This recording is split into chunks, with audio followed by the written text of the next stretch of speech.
Hello and welcome to Suresh Agarwal reasoning Mantra. आज की इस वीडियो में हम डिस्कस करेंगे लेटर कोडिंग पर बेस्ड कुछ प्रीवियस ईयर क्वेश्चंस जो कि पूछे गए थे एसएससी एग्जाम्स में। अगर आप पाना चाहते हैं पीडीएफ्स या फिर video courses on quantitative aptitude as well as reasoning, तो आप हमारी ऐप डाउनलोड कर सकते हैं Learning Loop from Google Play Store. और इसके अलावा हमारी वेबसाइट है sureshagarwal.in, आप यहाँ पर विजिट कर सकते हैं एंड इस पे आपके लिए बहुत बहुत सारा अमेजिंग कंटेंट है जिसका आप बेनिफिट ले सकते हैं। तो चलिए देखते हैं पहला क्वेश्चन क्या है। In a certain code language laptop is written as, ये कोड दिया हुआ है, and cold is written as, this is the code for cold. How will sketch pen be written in that language. तो हमने पहले जो गिवन कोड्स हैं उसको डिकोड करना है। तो लैपटॉप और JYNRM, इसमें क्या रिलेशन है चलिए देखते हैं। तो ये है हमारा अल्फाबेट जिसको हम रेफर करेंगे। अब तक आपने अल्फाबेट को तो जो इंडिविजुअल प्लेसेस है वो मैं उम्मीद करती हूँ कि आपने लर्न कर ली होंगी। अगर नहीं करी हैं तो ये याद रखिए कि क्योंकि 26 अल्फाबेट्स होते हैं इंग्लिश अल्फाबेट में, तो जो मिडिल में आता है वो होता है M एंड N, यानी जो M है वो 13th होगा from the left hand side और जो N है वो 13th है from the right hand side. तो ये हो गया मिडवे एग्जैक्ट, अगर हम अल्फाबेट को दो पार्ट्स में ब्रेक कर दें। तो चलिए सीक्वेंस देखते हैं पहले क्या बनता है। लैपटॉप और जो गिवन सीक्वेंस जो गिवन कोड है L और J के बीच में क्या रिलेशन है। तो L से अगर हम एक अल्फाबेट स्किप करके पीछे जंप करते हैं तो हमारा आ जाता है J, यानी कि वी आर जंपिंग -2। A से उसी तरीके से A से दो पीछे जाएंगे तो हम आ जाएंगे Y के ऊपर, P से दो पीछे जाएंगे तो हम आ जाते हैं N के ऊपर। तो इससे हमारा जो कोड है वो डिकोड तो हो गया कि हमने दो जंप रिवर्स ऑर्डर में लेनी है। चलिए देखते हैं कि क्या कोल्ड जो हमारा सेकंड क्लू है उस पर भी अप्लाई कर रहा है। तो कोल्ड से जब हम दो जंप पीछे लेते हैं यानी -2 करते हैं तो हमारे पास आ जाता है A। O से दो जंप पीछे लेंगे तो आ जाएगा M, और उसी तरीके से L से दो जंप पीछे लेंगे will get a J, and B से दो जंप पीछे करने पर Z आ जाता है। तो दैट मीन्स हमने बिल्कुल करेक्ट आइडेंटिफाई किया है। तो चलिए अब देखते हैं जो हमारा क्वेश्चन है दैट इज स्केच पेन। अगर हम इसको ऐसे लिख लें तो हम इसका कोड क्या बनाएंगे। Remember you have to jump back 2 places. तो रेफर कीजिए, S से दो पीछे जंप करेंगे तो you will get a Q। तो यानी कि हमारा ऑप्शन A और D यहाँ पर रूल आउट हो जाते हैं। अब यहाँ पर देखिए स्मार्टनेस क्या, ICR तीनों में सेम है, तो हम सीधा फिफ्थ अल्फाबेट चेक करेंगे 1 2 3 4 5, यानी कि हमने C से चेक करना है। C से अगर हम दो जंप पीछे लेते हैं तो हमारा आ जाता है A। तो इसी से हमारा आइडेंटिफाई हो गया कि जो करेक्ट आंसर है that will be option C। तो this is where you need to be smart, you don't have to check each and every alphabet. हर अल्फाबेट को चेक नहीं करना है, क्लेवरली काम करना है और आइडेंटिफाई करना है कि क्या हमें चेक करने की जरूरत है।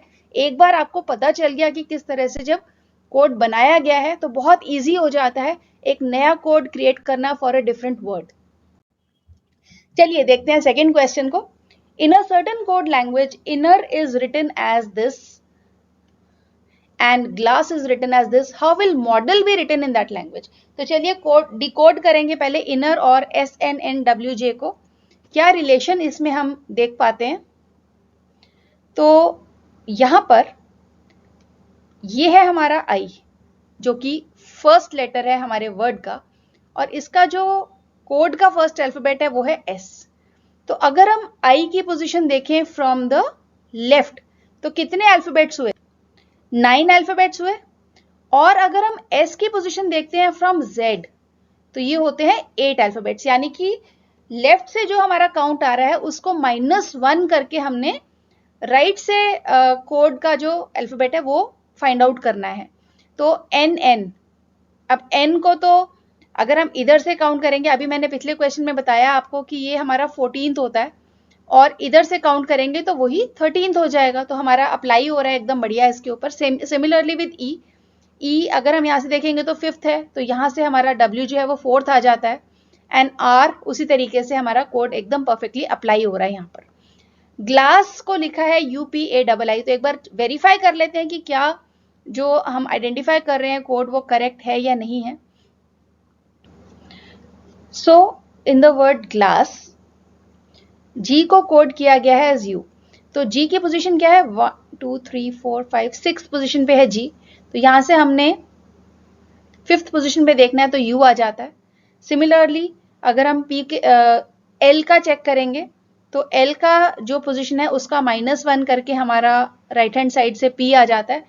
A फर्स्ट अल्फाबेट है तो फर्स्ट -1 करेंगे, Z से -1 करेंगे तो A ही आ जाएगा, तो इसका मतलब ये भी वही सीक्वेंस फॉलो कर रहा है। तो चलिए आप चेक करते हैं मॉडल MODEL जो कि हमारा वर्ड है, इसका कोड क्या बनेगा। तो M 13th अल्फाबेट है जैसा कि मैंने आपको पहले भी बताया, तो इधर से 12th जो होता है वो होता है O, तो ऑब्वियसली O। अगर आप इसको ध्यान को देखेंगे O और M तो कॉमन ही आ रहा है, सब में है, तो इसका मतलब ये तो डेफिनेटली होगा ही होगा।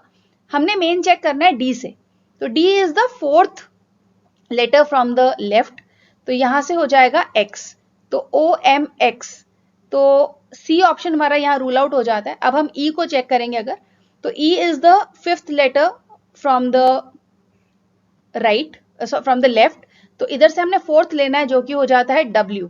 तो अब हमारा क्लियर हो गया कि ऑप्शन ए भी रूल आउट हो गया। अब हमारे पास बचा है सिर्फ option B and option D. Last alphabet है यहाँ पर एल, तो एल की पोजीशन क्या है, काउंट करने पर पता चलता है कि जो एल है वो लोकेटेड है एट पोजीशन नंबर 12। इसको हम ऐसे भी कर सकते हैं क्योंकि हमें मालूम है एम 13th पे है तो एल उससे एक पहले है तो 12th पे पोजीशन पे हो गया।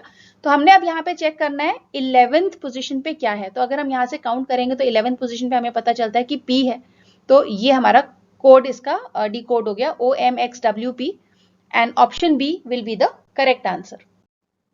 Late us have a look at the third question now. Third question देखते हैं क्या कह रहा है। In a certain code language mobile is written as this, ये कोड दिया हुआ है, and silent is written as this, ये साइलेंट का कोड है। How will painting be written in that language, तो पेंटिंग का यहाँ पर हमने कोड क्रिएट करना है बेस्ड ऑन जो दो क्लूज हमें यहाँ पर दिए गए हैं। चलिए रेफर करेंगे अल्फाबेट को। मोबाइल का डिकोड देखते हैं पहले। मोबाइल का फर्स्ट अल्फाबेट है M, तो M और यहाँ पे कोड का फर्स्ट अल्फाबेट है P, यानी कि कितना जंप हुआ, 2 अल्फाबेट जंप करके हम तीसरे पे पहुंच गए यहाँ पर, यानी कि +3। उसी तरीके से O के बाद R, अगेन +3, तो ट्रेंड यही लग रहा है कि +3 होता जा रहा है। B से E जाने में भी +3 हो रहा है, एंड देन I से L जाने में भी +3 हो रहा है। तो ऑन द होल +3 का जंप हमने लेना है। एक बार हम वेरीफाई कर लेते हैं साइलेंट के साथ। साइलेंट का S से V जा रहा है, +3 हो रहा है। रैंडम चेक कर रही हूं मैं, O से अगर हम आगे जा रहे हैं तो इसमें भी L से आगे जाएंगे अगर तो +3 पे O आ जाता है। तो यस, कोड हमारा इसी तरीके से मतलब क्रिएट होगा। तो पेंटिंग का है P, तो P से जब हम जंप आगे करेंगे तो आ जाएगा फर्स्ट अल्फाबेट हमारा S आ जाएगा। तो देखिए फिर से C और D यहाँ रूल आउट हो गए क्योंकि उनमें तो S है ही नहीं। अब D L Q सेम है, तो फर्स्ट सेकंड थर्ड फोर्थ, यानी हम सीधा 5th अल्फाबेट चेक कर सकते हैं। 3 4 5th अल्फाबेट हमारा यहाँ T है, तो T से जब हम आगे जंप करेंगे तो हमारा आ जाएगा W, तो यानी कि हमें चाहिए W, तो इसीलिए हमारा ऑप्शन बी जो होगा यहाँ पर वो करेक्ट आंसर होगा। अगले क्वेश्चन में देखते हैं, question number 4। In a certain code language education is written as, ये कोड दिया है, and professor is written as, ये प्रोफेसर का कोड दिया है। How will faculties be written in that language, तो इस कोड में फैकल्टीज कैसे लिखेंगे। तो अगर आप ध्यान से देखें यहाँ पर, तो इसमें मुझे एक चीज स्ट्राइक कर रही है कि जो कैट है, अगर मैं इसके ऊपर हाइलाइटर यूज करूं, ये सेम टू सेम है यहाँ पर, और प्रोफेसर में ये सेंटर वाला जो FES है ये भी सेम टू सेम है। यानी कि करना क्या है, वर्ड को ब्रेक करना है इनटू 3 पार्ट्स। 3 अल्फाबेट के 3 सेट बनेंगे यहाँ पर, जैसे एजुकेशन को एड्यू, कैट और आयन, उसी तरीके से कोड में भी ये ब्रेक हो गया। सिमिलरली प्रोफेसर का 3 पार्ट ब्रेक हुआ, तो सेंटर पार्ट जो है वो सेम है। तो फैकल्टीज को अगर हम 3 पार्ट में ब्रेक करते तो सेंटर में ULT सेम आता है। तो सबसे पहले हम यही चेक करेंगे कि क्या हमें जो गिवन ऑप्शन है उसमें कहीं ULT दिखाई दे रहा है, तो बिल्कुल दिखाई दे रहा है, और इसीलिए ऑप्शन सी हमारा यहाँ पर करेक्ट आंसर हो जाता है। क्वेश्चन नंबर 5, लास्ट क्वेश्चन है इस वीडियो का। In a certain code language advance is written as this and babysit is written as this, how will affable be written in that language। तो 2 codes दिए हैं, तीसरे का आपने कोड क्रिएट करना है। अगेन लेट अस चेक क्या relation हमें यहाँ दिखाई दे रहा है। अगर हम इसको ध्यान से देखें तो ये पता चलता है कि जो सेंटर वाला लेटर है वो सेम आ रहा है, देखिए। और जो पहले वाले 3 लेटर्स है ADV, उनको उल्टा करके लिख दिया ADV, और लास्ट वाले लेटर्स जो है NCE, उनको भी उल्टा करके लिख दिया NCE। सिमिलरली बेबी सीट में BAB तो आप लेफ्ट से लिखो राइट से लिखो सेम ही रहने वाला है। और SIT का क्या बन जाएगा, TIS। तो एफेबल का क्या बनेगा, सेंटर का A तो सेम ही रहेगा, जो AFF है वो हो जाएगा FFA क्योंकि हम इसको उल्टा करके लिखेंगे, और BLE का हो जाएगा ELB। तो चेक कीजिए कोड क्या है, FFAAELB। तो ऑप्शन बी यहाँ पर करेक्ट आंसर है। तो इस वीडियो से आपको 3 अलग अलग तरह के कोडिंग का तरीका पता चला। एक तो है स्किपिंग फॉरवर्ड और बैकवर्ड, कि आगे जंप ले रहा है अल्फाबेट 2 3 1, या पीछे जंप ले रहा है। दूसरा होता है कि आप लेफ्ट से काउंट करिए और दूसरी तरफ से राइट से काउंट कीजिए। और तीसरा ये होता है कि आप एक वर्ड को स्प्लिट कर रहे हैं 2 पार्ट्स में या 3 पार्ट्स में, जिसमें बीच का पार्ट अक्सर सिमिलर होता है और जो लेफ्ट और राइट वाला पार्ट होता है उसमें कुछ वेरिएशन दिखाई देती है। तो ये है अलग अलग तरह के कोडिंग के क्वेश्चन जो कि अल्फाबेट कोडिंग पर आपसे पूछे जा सकते हैं इन डिफरेंट कॉम्पिटिटिव एग्जाम्स। ये क्वेश्चंस SSC एग्जाम से लिए मैंने। तो अगर आपको ये वीडियो अच्छा लगा तो लाइक बटन बिल्कुल बिल्कुल जरूर हिट कर दीजिए, बहुत मोटिवेटिंग रहता है। और चैनल को सब्सक्राइब कर दीजिए, बेल आइकन जरूर हिट करना है, और शेयर भी कीजिए इस वीडियो को with all your friends. Thanks for watching me.